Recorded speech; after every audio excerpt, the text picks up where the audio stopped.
A Bela Helena, capítulo 25 do livro As Três Montanhas. O acesso sublime e maravilhoso da sexta serpente radiante para dentro e para cima, ao longo do canal medular espinhal do corpo búdico, deu-me, de fato e por direito próprio, passagem franca para a sexta iniciação venusta. No mundo búdico ou intuicional, universal, tive que vivenciar, por aquela época, alguns capítulos transcendentais do Evangelho Crístico. Quero me referir agora, com suma delicadeza, a certas passagens miríficas secretas, intencionalmente eliminadas do texto original pelos escribas e doutores da lei. É certamente deplorável que a Santa Bíblia hebraica tenha sido tão cruelmente mutilada, adulterada, deformada. O que então experimentei na cósmica região intuicional guarda múltiplas concordâncias rítmicas perfeitas com os diversos processos esotéricos iniciáticos que nós devemos vivenciar aqui e agora. Extraordinárias cenas relacionadas com os outros planetas do sistema solar de Ors, no qual vivemos, nos movemos e temos o nosso ser. Quando a sexta víbora de luz resplandecente transpôs o umbral augusto de sua correspondente câmara no coração tranquilo, gloriosamente brilhou o sol da meia-noite no inalterável infinito. Eu entrei no templo da iniciação, acompanhado por muita gente. Cada um do cortejo portávamos em nossa destra uma vela, círio ou tocha ardente. Nesses instantes, eu me senti vivenciando aqueles versículos esotéricos crísticos que, ao pé da letra, dizem. E logo, ainda falando ele, veio Judas, que era um dos 12, e com ele uma companhia com espadas e paus, da parte dos príncipes dos sacerdotes, ou homens constituídos por autoridade mundana, e dos escribas, ou seja, dos tidos por sábios no mundo, e dos anciãos, os tidos no mundo por prudentes, sensatos e discretos. E como veio Judas, o demônio do desejo, aproximou-se logo dele e lhe disse: Mestre, e o beijou. Então eles lançaram sobre ele suas mãos e o prenderam. Embriagado de êxtase, exclamei: Eu sou o Cristo. Uma dama adepto me admoestou dizendo: Cuidado, não digas isto, é uma falta de respeito.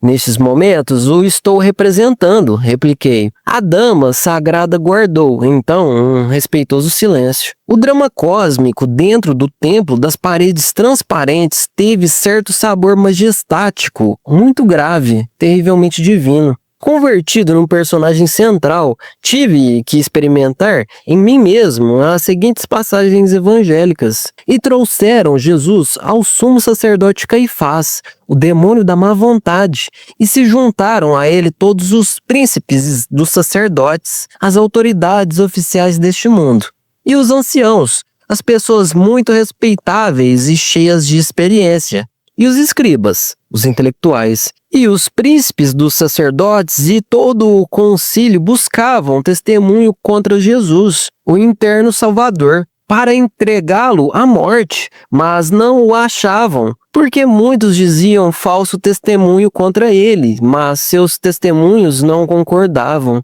Então, levantando-se uns, deram falso testemunho contra ele, dizendo: Nós o ouvimos dizer, eu derrubei este templo que é feito por mão, referindo-se ao corpo animal, e em 3 dias edificarei outro feito sem mão, o corpo espiritual, o soma heliacon, mas nem ainda assim consertava o testemunho deles. Então o sumo sacerdote, com sua má vontade, levantando-se no meio, perguntou a Jesus, dizendo: Não respondes algo? Que testemunham estes contra ti? Mas ele calava e nada respondia. O silêncio é a eloquência da sabedoria. O sumo sacerdote voltou a lhe perguntar e lhe disse: És tu o Cristo, o Filho de Deus, o segundo Logos? E Jesus lhe disse: Eu sou. Ele é. e vereis o Filho do Homem, a todo verdadeiro cristificado ou osirificado, sentado à direita da potência de Deus, o primeiro Logos, e vindo nas nuvens do céu. Então o sumo sacerdote, o demônio da má vontade, rasgou suas vestimentas e disse: Que mais temos necessidade de testemunhos? Ouvistes a blasfêmia? Que vos parece? E eles todos o condenaram a ser culpado de morte, e alguns começaram a cuspir nele, e cobrir seu rosto, e dar-lhes bofetadas, e dizer-lhe: Profetiza! E os servidores feriram com bofetadas. E, logo pela manhã, havendo tido conselho, os príncipes dos sacerdotes, com os anciãos e com os escribas, e com todo o concílio, levaram Jesus atado e o entregaram a Pilatos. E Pilatos, o demônio da mente, perguntou-lhe: És tu o rei dos judeus? E respondendo ele, disse-lhe: Tu o disseste. E os príncipes dos sacerdotes, as autoridades deste mundo, o acusavam muito. E lhe perguntou outra vez Pilatos, dizendo: Não respondes algo? Olha, de quantas coisas te acusam. Ao Cristo interno o acusam todas as pessoas, até aquelas que se dizem seus seguidores. Mas Jesus, o Cristo íntimo, nem ainda com isso respondeu.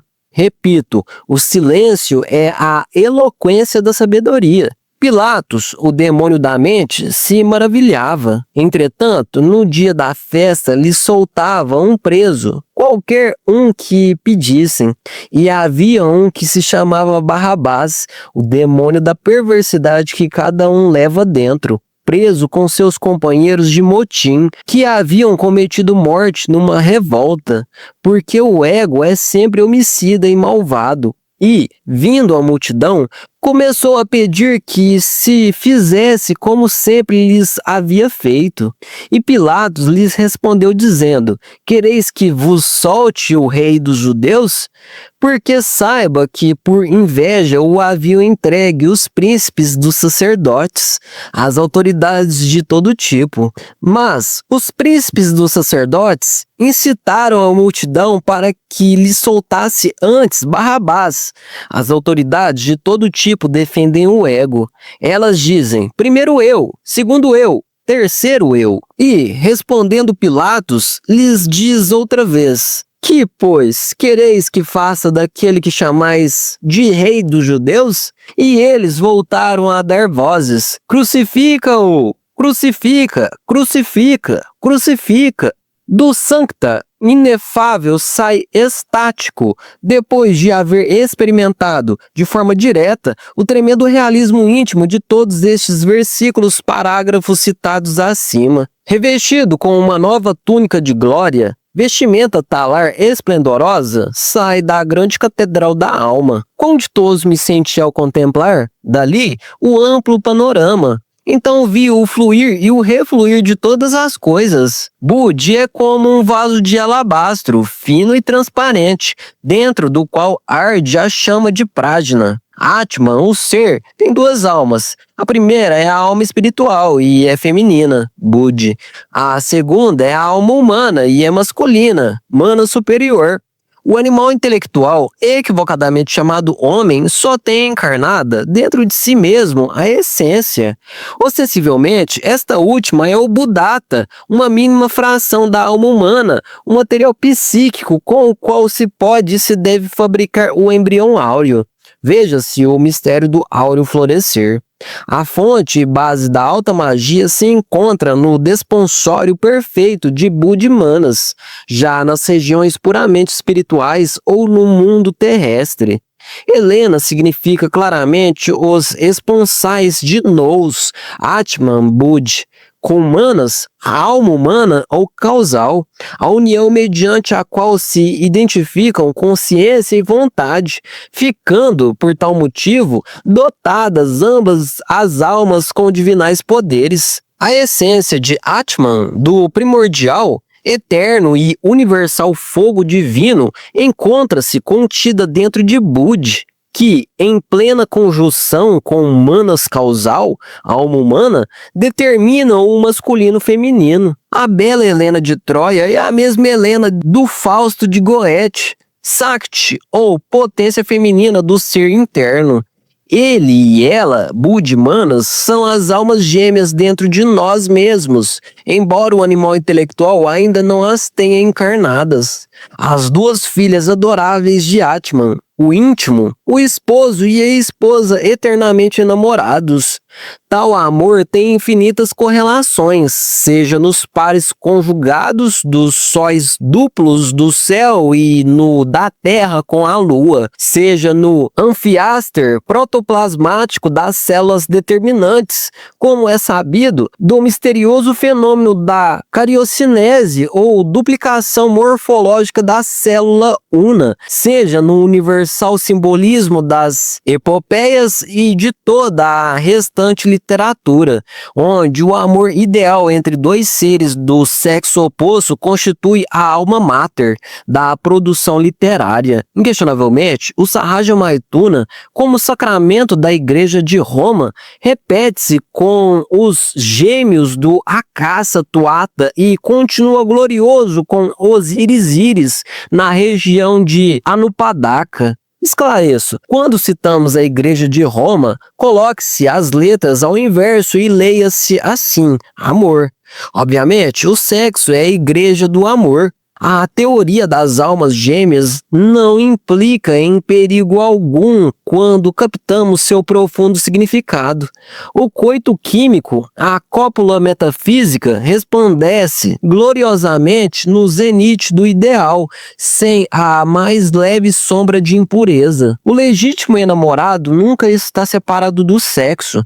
O ato sexual é, certamente, a consubstancialização do amor no realismo psicofisiológico de nossa natureza. O despensório Budi Manas só é possível mediante o coito químico. O desfrute sexual é um direito legítimo do homem. Renato cometeu o grave erro de afirmar, de forma enfática, que a Helena de Simão, o mago, era uma formosa mulher de carne e osso, a quem o citado mago havia encontrado num lupanar de Tiro e que, segundo opinam seus biógrafos, era a reencarnação de Helena grega. Tal conceito não resiste a uma análise profunda. Os colégios iniciáticos autênticos ensinam com inteira clareza que a bela Helena é Budi, a alma espiritual da sexta iniciação venusta, a Sakti potencial feminina.